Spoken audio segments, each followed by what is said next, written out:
The Samsung S90F is one of the best mid-range OLED TVs that I've ever seen, but it's also one of the most confusing. Some people should just run out to the store and buy it right now, and other people might just want to skip this model entirely. And that's a contrast situation. More contrast than what this TV has to offer. And this TV does offer a lot of contrast since it's an OLED TV. Yeah, it's an OLED TV. No matter what S90F you get an OLED TV. So you should be happy, right? Well, kind of. I mean, honestly, if you buy this TV, you're probably happy with any version of it you get. But if you buy this TV expecting to get a QD-OLED and you don't get that, well, you'll be very disappointed. And the QD-OLED is the flat out better version of this TV. So if you can get that version, that's what you should target. And that'll be the version I'm reviewing in today's video. So without further ado, let's get into how you get a QD-OLED S90F. The answer is hidden in the model code. If you look at the model code for the S90F, you'll see that there's 4 letters at the end of the model. For example, here in the US, we see FXZA, and that signals that we're going to get a QD-OLED. But if you look at the 42-inch, 48-inch, and 83-inch sizes of the S90F, which are always going to be WOLED because they don't make QD-OLED panels of this size range for TVs, you know that EXZA here in the US is going to signal we're getting a WOLED with that variant. And the key is actually in the first letter here. If you see E at the beginning of these first 4 letters, that's going to tell you that you're getting a WOLED and not a QD-OLED. If you want the QD-OLED variant of this, that's what you have to go out and look for. Now, even if you don't get a QD-OLED panel, you're going to get very similar specs even if you get the WOLED variant. For example, you're always going to get a maximum 144 Hz refresh rate with this TV, and you're always going to get the NQ4 AI Gen 3 processor. You're also going to have HDR formats of HDR10, HDR10 Plus, and HLG. Of course, since it is a Samsung TV, you won't be finding Dolby Vision here. And you're always going to get 4 HDMI 2.1 ports, capable of 120 Hz gaming on consoles. More on that a little bit later, as we do have a full section dedicated to gaming in this review. You're also always going to get the Tizen OS. This has been an OS that I have learned to like over the years, as it has gotten better with each iteration, and this year is no exception to that rule. It has gotten a lot faster. It feels way more snappier than it has in the past. They did actually revamp the way that the UI looked entirely.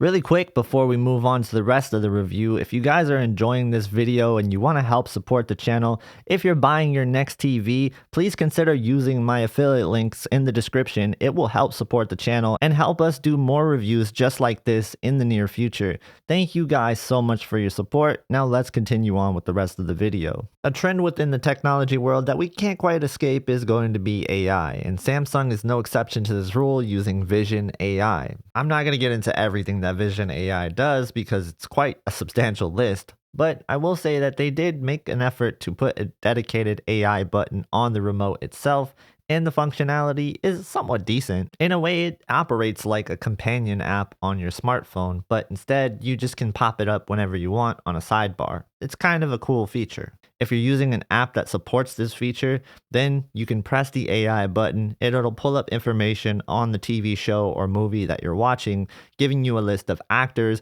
and what movies they're also going to be in. It's a decent feature. It doesn't work as much as I would want it to, but it is there if you need it. But honestly, I know a lot of you guys don't even care about that stuff. So let's get into the stuff you really do care about, the picture quality. And man, is the picture quality nice on this TV. Let's start with the brightness. The brightness of this TV is actually very close to last year's S95D Flagship of 2024, which that alone was really impressive to find out right off the bat. And this brightness does show up in real content. You can see in HDR content that these bright visuals, especially some of the highlights that you see, are just impressive. You could mistaken this brightness for an LCD TV, but of course, you're not going to mistaken it for an LCD TV because you have the contrast of an OLED. It's pretty fantastic to look at. And one thing's for certain, after hearing about all the OLED TVs that are going to be released this year, this TV is definitely going to be the brightest OLED TV that you can buy in this price bracket. So yeah, it tops the brightness for mid-range OLED TVs in 2025. And guess what? It also will offer you the best color reproduction of any 2025 mid-range OLED TV as well. Which brings us to the next category, color. Color is great on this TV, and you will be able to do color better than any other mid-range OLED TV available from any other brand, because no other brand is going to offer you a QD-OLED. It's just not going to happen. So you are going to see things like yellows, greens, reds, blues, all of it. You are going to see these colors appear the way that they're supposed to appear. And yes, there is even a little bit of a color bug with this TV, where you won't get the full color luminance of certain colors. But guess what? Even with this bug, without doing any fixes to it, it still looks better than the C5 and the Bravia 8 that I put it up next to, which is also their mid-range competitors. And that's because those TVs are WOLED TVs, which kind of goes back to what I was talking about earlier in the video. You definitely want to get the QD-OLED variant of this TV. And if you want a little bit of a workaround, we do have settings for you in the description, and they're free of charge, they're just in a different video. If you manage to do the workaround, you can fix the issue with the color brightness, but this will come at a cost to some colors like magenta, which is going to drift a little bit towards red. Now, there's a possibility that this could be fixed in an upcoming update, and this part of the review is just a moot point. But I did want to make sure I mention it so that you know it does exist. But I truly don't think it's a huge issue, and I really don't think many people will even catch that it's there or that it's a problem. It's just something that if you really know what you're looking for, you could tell. Speaking of clear, we got to talk about the actual processing that's in this TV. It's a step up from the S90D and the S95D of 2024. Now we're seeing that they use the NQ4 AI Gen 3 processor, which is new for 2025. And this processor does seem to come with some improvements from last year's TV. Upscaling seems improved from last year. Low bitrate seems a little bit better from last year, although you do still have some issues with some really troubling scenes, but most TVs do struggle here. And when we're talking about the actual sharpness of the TV and how clear everything looks, it really does feel like it has some extra edge enhancement this year, similar to the route that Sony takes with their TVs and similar to what LG did with the G5 last year. Although not quite as clear as a Sony TV, Sony still will reign supreme in this category, as I had it next to the Bravia 8, and the Bravia 8 was still the clearer TV overall. But I have to say, I like the processing on this Samsung. I think that overall it's a good improvement from where we were before, and I've always thought Samsung has pretty good processing to begin with. On the topic of motion, I'm constantly watching movies and TV shows on this TV as well as sports, and I've yet to run into issues with motion that really drive me wild, so I do think that motion is going to be fine for most people. In the default filmmaker mode, I didn't really have any issues with motion whatsoever, but I do want to note that this could change based on the region that you're in, and also just based on who you are as a person, as everybody perceives motion a little bit differently. Speaking of motion, what about game motion? Game Motion Plus. That is something you will find in the S90F. This is motion interpolation for gaming, and this is something that I do use. Honestly, I love Game Motion Plus, and I think that it's a really good thing for Samsung to have this on their TVs for gaming. It's completely optional, and it's off by default, but if you do want to enable it, it's there for you. So on the topic of gaming, the gaming for this TV is one of the best gaming experiences that you can get for the money. It's not even really close.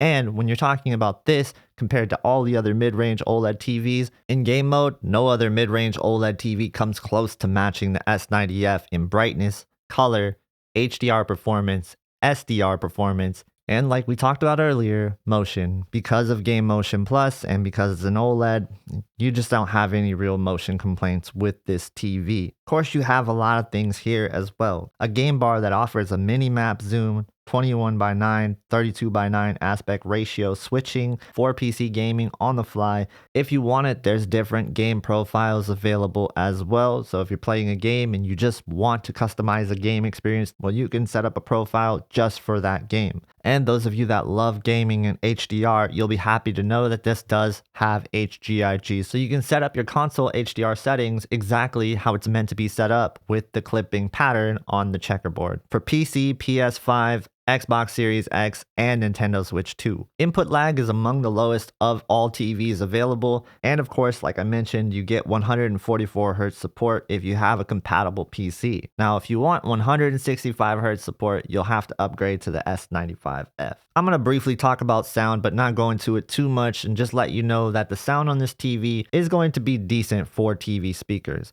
You do get some bass out of these TV speakers, but sometimes the low end can crash with the high end on this TV, and you will notice that dialogue just isn't as clear as you want it to be. I still recommend getting a soundbar to pair with this TV, as most TV speakers aren't going to be sufficient for a great sound experience, and this is no exception to that rule. But if you're in a smaller room, you could probably get away with the speakers on this TV. They're decent. As far as the cons for this TV, it's definitely hard to find some, and I would say that one of the cons is the fact that QD-OLED does have some downsides if you're talking about being in a harsh lit environment where light is going to directly impact the screen. Then you will have some raised blacks. I do think that this aspect of the TV is very uncommon and pretty overblown with how people state it is a problem, because I don't think it's a huge problem. And that's one thing that if I had to find a downside with this TV, I guess it's that, and the fact that there is that color bug. But again, I don't think it's going to affect very many people and really ruin your experience. And if it does, well, we do have a workaround that makes colors look fantastic. And again, if you want that workaround, it will be in the description. Overall, man, this TV is so good. I'm surprised that it's a mid-range OLED TV. If you showed me this TV and you didn't tell me what it was, I would probably think it would be Samsung's flagship TV, if I didn't already see the S95F. The S95F is clearly better than the S90F, but that's more of a statement of how great the S95F is and not a detriment on the S90F itself, because the S90F is bright, colorful, and it looks better than all the mid-range OLED TVs in the brightness and color category. It pretty much clean sweeps the LG C5 OLED, and it really only falls below the Bravia 8 in one category, and that's going to be clarity. So I would say it's vastly superior than the WOLEDs that are out there. I loved watching TV shows and movies on this TV. It gave me a very great experience overall. I didn't notice any issues with tinting like I do with other OLED TVs in this price bracket, and I felt like the skin tones were spot on when it came down to SDR. In fact, they were so good in SDR, I had to ask my buddy Classy what he measured in SDR, and he said it was one of the best TVs out of the box in SDR that he's measured in a while. So yeah, I really love this TV, and I can highly recommend it to anybody as long as you're getting the QD-OLED variant. And for this reason, I'm giving it a 9 out of 10. If you guys have any questions on this TV, please don't hesitate to ask them in the comments. If you guys want to watch some comparisons I did with this TV next to the other mid-range OLED TVs, you can find that right here. Thank you guys so much for watching. Please subscribe to the channel, and I hope to see you in the next one.